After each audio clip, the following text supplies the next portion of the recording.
안녕하세요. 오늘은 정말 상상만 하던 일이 현실이 될지도 모르는 그런 흥미로운 소식을 가지고 왔습니다. 챗 GPT랑 대화하면서요. 그 안에서 바로 다른 앱들을 쓸 수 있게 된다는 거예요.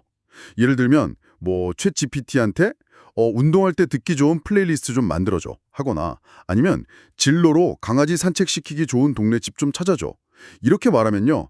채팅창 안에서 바로 스포티파이나 진로가 작동하는 거죠. 네, 상당히 흥미로운 발표죠.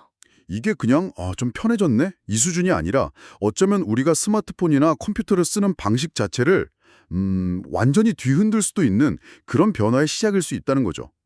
오픈 AI가 마치 우리 디지털 생활의 어떤 중심, 뭐랄까 운영체제가 되려는 그런 큰 그림을 그리고 있는 것 같기도 하고요. 맞습니다. 그래서 오늘 이 새로운 움직임이 정확히 뭘 의미하는 건지, 또 어떤 엄청난 기회가 있고 반대로 또 어떤 숨겨진 위험이 도사리고 있는지, 그리고 앞으로 우리가 뭘 좀 주의 깊게 봐야 할지 한번 깊이 파헤쳐보려고 합니다. 이 중요한 기술 변화의 소용돌이 속으로 지금부터 여러분과 함께 들어가 보시죠. 네, 이게 과거에 오픈 AI가 선보였던 플러그인이라던가 아니면 사용자가 직접 만드는 커스텀 GPT 이런 것들하고는 확실히 좀 결이 다른 접근이에요. 단순히 기능 몇 개 추가하는 걸 넘어서서 기술 생태계 전체에 굉장히 큰 파장을 일으킬 가능성이 엿보입니다. 애플이나 구글 같은 기존의 플랫폼 강자들은 물론이고 진로, 부킹닷컴, 익스피디아 같은 특정 서비스를 제공하는 기업들에게도 직접적인 영향을 줄 수밖에 없고요. 그리고 당연히 오픈 AI 스스로는 이걸로 어떻게 돈을 벌 거냐, 이 아주 현실적인 질문에도 이제 답을 해야 하는 상황이죠. 그럼 그 작동 방식부터 좀 더 자세히 들여다볼까요? 핵심은 결국 사용자가 챗 GPT 창을 나가지 않고도 여러 앱이랑 상호작용할 수 있다는 거잖아요. 그렇죠. 스포티파이로 음악 틀고 질모로 집 알아보고 익스페디아나 부킹닷컴으로 여행 예약하고 피그마나 칸바로 디자인 작업까지 이 모든 걸 그냥 자연스러운 대화로 처리한다는 거잖아요. 앱을 여러 개 막 켜고 끄고 하는 그런 번거로움을 없애서 사용자 경험을 확 단순화하겠다. 이런 의도가 아주 분명해 보여요. 맞아요. 예전에는 그 플러그인 방식은 아무래도 좀 텍스트 위주였고 개발자 접근도 좀 제한적이었죠. 사용자 인터페이스도 뭐랄까 딱 통합된 느낌이 아니어서 불편하다는 이야기도 있었고요. 그리고 무엇보다 중요한 건 이걸로 어떻게 지속 가능한 사업을 할 거냐, 즉 수익 모델이 좀 불분명했었죠. 아, 그랬었죠. 근데 이번 앱 통합 발표는 처음부터 딱 수익화, 이걸 염두에 둔 접근이라는 인상이 아주 강합니다. 앱 안에서 구마나 예약 같은 게 일어나면 일종의 수수료를 받는 식의 그런 수익 공유 모델 이런 걸 생각해 볼 수 있겠죠. 샘 올트먼이 몇 달 안에 더 큰 그림이 드러날 것이라고 살짝 힌트까지 준 걸 보면 이게 단순히 앱 장터 하나 만들겠다 이런 수준을 넘어서는 것 같아요. 뭔가 더 큰 야심이 있는 것 같은데요. 그냥 기능 개선이 아니라 정말 판 자체를 바꾸려는 시도처럼 들려요. 장악합니다. 이 비전의 궁극적인 목표는 챗GPT가 단순한 정보 검색 도움이나 작업 자동화 셔틀 이런 걸 넘어서서요. 사용자의 모든 디지털 활동을 아우르고 조율하는 중심 허브, 말하자면 일종의 개인 맞춤형 운영체제 OS가 되려고 하는 걸로 해석할 수 있습니다. 이게 정말 현실화된다면 현재 애플의 iOS나 구글의 앤드로이드 아니면 웹 검색 시장을 꽉 잡고 있는 기존 강자들의 영향력에 그야말로 지각 변동을 일으킬 수 있는 그런 잠재력을 가졌다고 봐야죠. 그 파괴적 혁신이라는 게 구체적으로 어떤 모습일까요? 기존 기업들 입장에서는 이게 상당히 위협적으로 느껴질 수밖에 없을 텐데 어떤 점들을 가장 우려하게 될까요? 가장 직접적인 타격을 받을 수 있는 곳은 역시 정보를 모아서 보여주는 플랫폼, 소위 애그리게이터들이라고 할 수 있겠습니다. 여러 서비스 제공업체의 정보를 한데 모아서 비교하고 선택하게 해주는 예를 들면 진로나 부킹.com 같은 회사들이죠. 만약 사용자들이 호텔이나 항공권을 찾을 때 이들 앱을 직접 안 켜고 챗GPT한테 바로 물어보고 예약까지 끝내버린다면 그럼 기존 플랫폼들은 사용자와 서비스 제공자 사이에서 가졌던 그 중개자로서의 힘을 상당 부분 잃게 될 수 있습니다. 사용자와의 직접적인 접점이 줄어드는 거죠. 아, 그렇군요. 그럼 파트너로 참여하는 기업들도 이게 마냥 좋은 수만은 없겠네요. 챗GPT라는 새로운 통로가 생기는 건 좋은데 결국 오픈 AI 플랫폼에 대한 의존도가 높아지고 정작 최종 고객과의 관계는 좀 멀어질 수도 있다. 이런 딜레마가 있겠어요. 얼트먼이 파트너와 협력하고 싶었다. 이렇게 강조를 했지만 속내는 꽤 복잡할 수 있겠는데요. 그렇습니다. 이건 뭐랄까 거대한 쇼핑몰에 입점하는 것과 좀 비슷하다고 볼 수 있죠. 유동인구가 많은 곳에 가게를 내는 건 당연히 좋지만 쇼핑몰 자체의 정책이나 고객 데이터 접근 방식 이런 거에 종속될 수밖에 없는 것처럼요. 더 나아가서 보면 애플, 구글, 마이크로소프트 같은 기존의 OS나 클라우드 강자들도 당연히 긴장할 수밖에 없고요. 애도비나 세일즈포스처럼 특정 업무를 위한 전문적인 인터페이스를 제공하는 기업들도 마찬가지입니다. 사용자들이 복잡한 메뉴 대신 그냥 말로 시키는 걸 더 편하게 느끼게 된다면 기존 UI의 가치가 떨어질 수도 있으니까요. 특히 구글의 검색 광고 비즈니스는 정말 큰 위협을 느낄 것 같아요. 왜냐하면 정보를 찾고 비교하고 최종적으로 구매나 예약으로 이어지는 이 과정을 챗GPT가 한 번에 싹 처리해준다면 검색 광고가 끼어들 틈이 확 줄어드는 거잖아요. 네, 그 부분이 상당히 중요합니다. 구글 검색은 사용자가 정보를 탐색하는 그 과정에서 광고를 노출시켜서 수익을 얻는 구조인데 챗 GPT가 이 과정을 검색에서 행동 만료까지로 그냥 압축해버리면 검색 광고 시장 자체가 위축될 가능성이 있죠. 심지어 우거나 도어대시 같이 자체 앱 사용의 핵심인 서비스들도 영향을 받을 수 있어요. 사용자들이 집까지 가는 우버 불러줘 또는 저녁으로 먹을 피자 도어대시로 시켜줘. 이렇게 챗 GPT에게 말하는 게 습관이 된다면 굳이 개별 앱을 열 이유가 줄어들 수도 있으니까요. 와, 듣고 보니 정말 큰 변화의 가능성이 느껴지네요. 과거에 PC 혁명, 인터넷 혁명, 모바일 혁명 때마다 기존의 강자들이 막 흔들리고 새로운 기회가 열렸던 것처럼 이번에도 비슷한 양상이 펼쳐질 수 있을지 정말 궁금해집니다. 여러분은 이런 변화가 다가온다면 어떨 것 같으신가요? 하지만 그 화려한 비전 발표와 실제 사용자 경험 사이에는 늘 넘어야 할 산들이 많습니다. AI 분야의 오랜 격언처럼 쓰레기가 들어가면 쓰레기가 나온다. 이른바 garbage in, garbage out 문제가 여전히 유효하죠. 아, 네, 그 문제요. AI가 학습한 데이터 자체가 부정확하거나 편향되어 있다면 아무리 똑똑한 AI라도 엉뚱한 결과를 내놓을 수밖에 없습니다. 예를 들어서 진로의 걷기 점수, 워커빌리티 스코어가 실제와는 좀 다르다는 지적이 있는데 챗 GPT가 이걸 기반으로 걸어서 마트 가기 좋은 동네라고 추천한다면 사용자는 실망할 수밖에 없겠죠. 이런 데이터 품질 문제가 곳곳에 숨어 있을 수 있습니다. 데이터 품질 문제 말고 또 어떤 현실적인 어려움들이 있을까요? 가장 근본적인 질문은 이거 같아요. 과연 이게 기존 방식보다 10배는 더 편리하고 좋은 경험인가 하는 점이죠. 우리가 매일 하는 아주 사소한 일들, 예를 들어서 마트 앱에서 늘 사던 우유를 장바구니에 담는 것까지 굳이 AI에게 말로 설명해야 할까요? 어쩌면 그냥 앱 아이콘 누르고 몇 번 터치하는 게 훨씬 빠르고 직관적일 수도 있거든요. 새로운 기술이 항상 더 나은 경험을 보장하는 건 아니니까요. 솔직히 저도 가끔은 그냥 앱 아이콘 누르는 게 빠르다고 느낄 때가 많아요. AI한테 일일이 설명하는 것보다요. 저도 공감합니다. 익숙함의 힘도 무시할 수 없고요.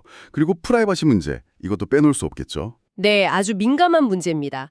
제가 만약에 챗GPT한테 여름 휴가로 갈 만한 동남아 휴양지 추천 좀 해줘 라고 요청했을 때 이 정보가 단순히 오픈AI 서버에만 저장되는 걸까요? 아니면 혹시 여행 관련 파트너사들한테 저의 여행 의향 정보가 공유될 가능성은 없을까요?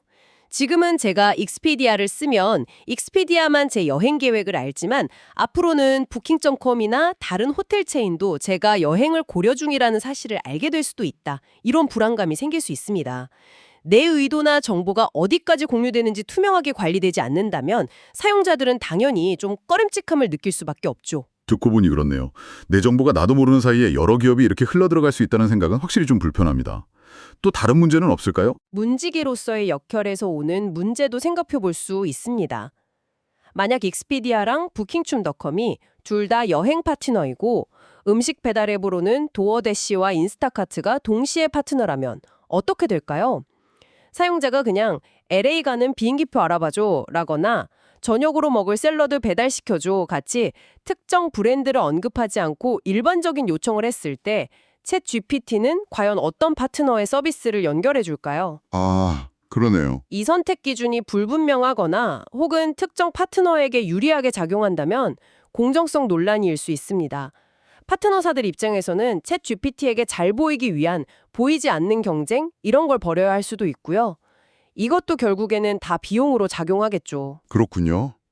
데이터 정확성 문제, 사용자 경험의 실제적인 향상 여부, 프라이버시 문제, 그리고 공정한 중개자 역할까지. 해결해야 할 과제들이 정말 많네요. 이런 문제들이 매끄럽게 해결되지 않으면 아무리 기술적으로 멋진 시연을 보여줘도 사용자들이 선뜻 지갑을 열거나 습관을 바꾸기는 어려울 것 같다는 생각이 듭니다. 물론 어려움만 있는 것은 아닙니다. 위기 속에 기회가 있듯이 이 변화를 통해서 새로운 가능성을 엿보는 시각도 분명히 존재하죠. 특히 파트너사들 입장에서는요. 어떤 기회를 말씀하시는 건가요? 방금 위협 요인들을 쭉 듣다 보니까 기회보다는 좀 걱정이 앞섰거든요. 챗 GPT 앱 통합이 파트너사들에게는 기존에는 접근하기 어려웠던 잠재 고객들을 만날 수 있는 새로운 창구가 될 수 있다는 점입니다. 예를 한번 들어보죠. 평소에 운동에 별로 관심 없어서 펠로톤 앱을 깔 생각조차 안 했던 사람이 챗 GPT랑 건강관리에 대해서 이야기를 하다가 자연스럽게 펠로톤의 운동 프로그램을 추천받고 이용하게 될 수도 있습니다. 또 타겟 매장에 잘 가지 않던 사람도 챗 GPT에게 특정 상품을 찾아달라고 요청했다가 우연히 타겟 온라인몰에서 구매하게 될 수도 있고요. 말 그대로 새로운 고객을 끌어들일 수 있는 깔때기, 퍼널의 입구를 넓히는 효과, 이걸 기대할 수 있는 거죠. 그 관점은 상당히 흥미로운데요. 단순히 경쟁에서 밀릴까봐 울며 겨자 먹기로 참여하는 게 아니라 실제로 새로운 고객 확보 채널로서의 가치를 보고 참여하는 기업들도 많겠군요. 물론 예전에 디즈니가 넷플릭스에 컨텐츠를 공급했다가 결국엔 강력한 경쟁자를 키워준 꼴이 될 수도 있다는 그런 리스크는 여전히 남아있겠지만요. 맞습니다. 기업들은 오픈 AI 플랫폼을 활용해서 사용자에게 더 매끄럽고 통합적인 경험을 제공하면서 동시에 사용자의 니즈를 파악하고 결국 자사의 핵심 서비스나 고부가 가치 기능으로 다시 유인하는 그런 전략을 펼칠 수 있습니다. 진로를 다시 예로 들면 간단한 집 시세 조회나 매물 정보는 챗 GPT를 통해서 편리하게 제공하고 3D 가상 투어나 전문 부동산 중개인 연결 같은 좀 더 심층적인 서비스는 진로 자체 앱이나 웹사이트에서 겨냥하도록 유도하는 거죠. 특히 오프라인 기반이 강했던 전통적인 기업들에게는 이게 더 매력적인 기회가 될 수도 있겠네요. 그럴 수 있습니다.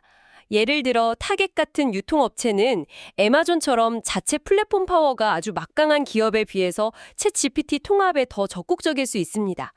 애마존은 어떻게든 자사 플랫폼으로 고객을 끌어들이는 것이 최우선이겠지만 타겟 입장에서는 챗 GPT라는 새로운 무기를 활용해서 디지털 경쟁력을 강화하고 애마존과의 격차를 좁히는 그런 기회로 삼을 수 있겠죠. 실제로 타겟은 이미 매장 직원들을 위한 스토어 컴패니언이라는 생성 AI 챗봇을 도입하는 등 AI 기술 활용에 꽤 발빠르게 움직이고 있기도 하고요. 하지만 역시 관건은 그래서 사용자에게 정말 이득이 되는가? 이거겠죠? 아무리 기업들이 전략적으로 접근해도 사용자가 외면하면 소용없으니까요. 정확합니다. 결국 소비자가 체감하는 가치, 이게 핵심입니다. 일각에서는 타겟의 주 고객들은 AI가 추천해주는 환상적인 쇼핑 경험 이런 것보다는 그냥 필요한 물건을 빠르고 합리적인 가격에 사는 실용성을 더 중시하는 사람들이 아니냐, 이런 지적도 있습니다.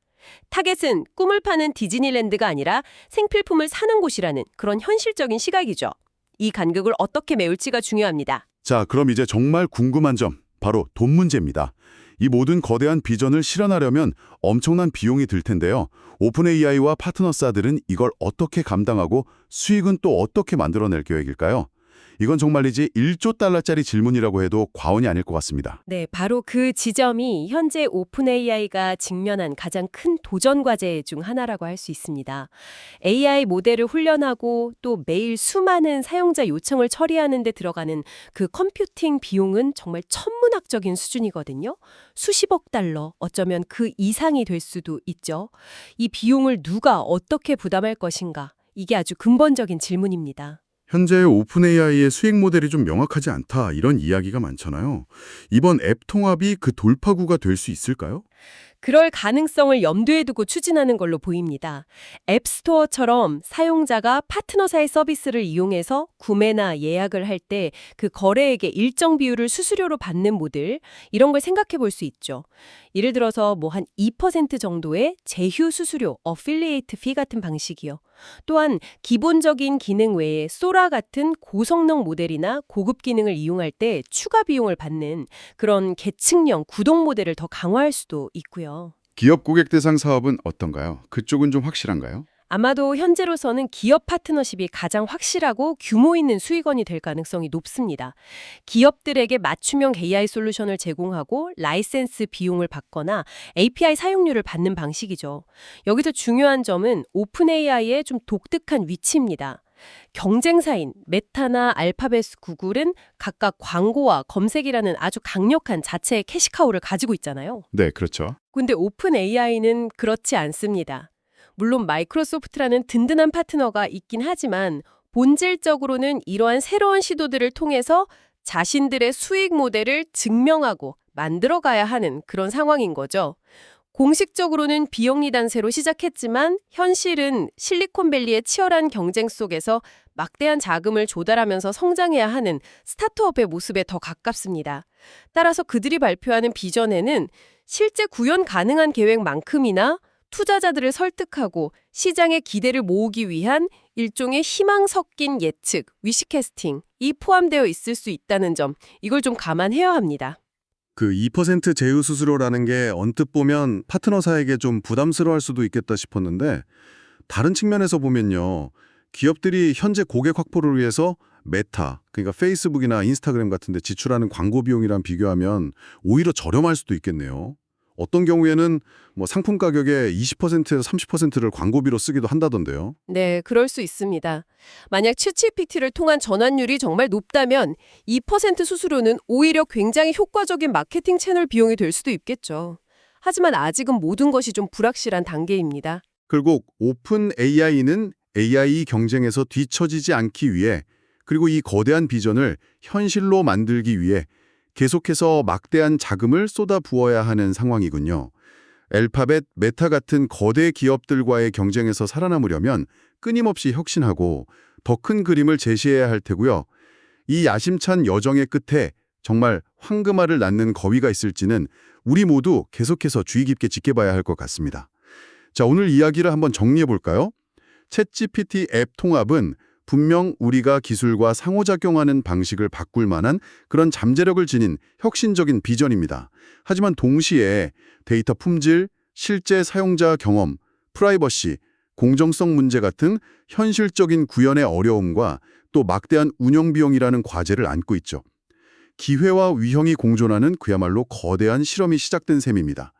핵심 질문은 결국 이것으로 모아지는 것 같습니다. 과연 이 새로운 방식이 미래 디지털 세상의 표준적인 인터페이스로 자리 잡게 될까요? 아니면 수많은 기술적 시도 중 그냥 하나로 남게 될까요? 여러분의 생각은 어떠신가요? 마지막으로 여러분께 생각해볼 질문을 하나 던져드리고 싶습니다.